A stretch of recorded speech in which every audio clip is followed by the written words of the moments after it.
j'ai vraiment changé de vie. Cette maladie, quand on en réchappe, bien sûr, peut être une chance. Je m'appelle Audrey Tilve, j'ai été journaliste pendant près de 27 ans. Ensuite, je suis tombée malade, j'ai eu un cancer du sein. Très vite, on met en place un protocole, on se laisse porter parce qu'on fait confiance au corps médical. Donc, voilà, opération, chimio, radiothérapie, ça s'enchaîne. Et c'est vrai que les traitements rythment ta vie en fait pendant 1 an et demi quasiment. Aujourd'hui, je suis en rémission. D'ici peu, on pourra me déclarer guérie, puisqu'il faut 5 ans pour qu'on puisse déclarer la guérison. J'avais un travail auparavant qui était assez stressant, qui générait du stress, j'avais des horaires décalés. J'ai compris, après la maladie, que ça ne me correspondait plus. Donc aujourd'hui, je suis en partie traductrice, je travaille encore un petit peu sur ordinateur, mais je travaille aussi dans un magasin, une boutique de pralines, je vends des produits artisanaux, j'aime beaucoup. Le mot cancer, bien sûr, fait peur.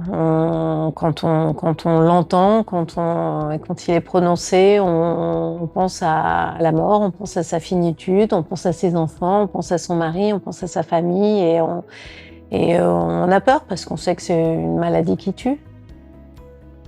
La chimiothérapie a sans doute été la partie la plus difficile, oui. J'ai beaucoup maigri, je suis descendue à 45 kilos. Vraiment, ma vision de la vie, mon approche de la vie a complètement changé. Je suis beaucoup moins sédentaire. Bon, on sait les risques de rechute, de récidive, voilà, il faut rester actif et j'aime, oui, je me suis un peu prise au jeu, je fais mes 10 000 pas par jour, et j'ai commencé à randonner, ça c'est très important maintenant aujourd'hui pour moi aussi, je marche énormément. Le cancer n'est plus seulement une maladie, c'est devenu presque sociétal, c'est une épidémie, il y en a de plus en plus, on sait que les facteurs environnementaux jouent énormément.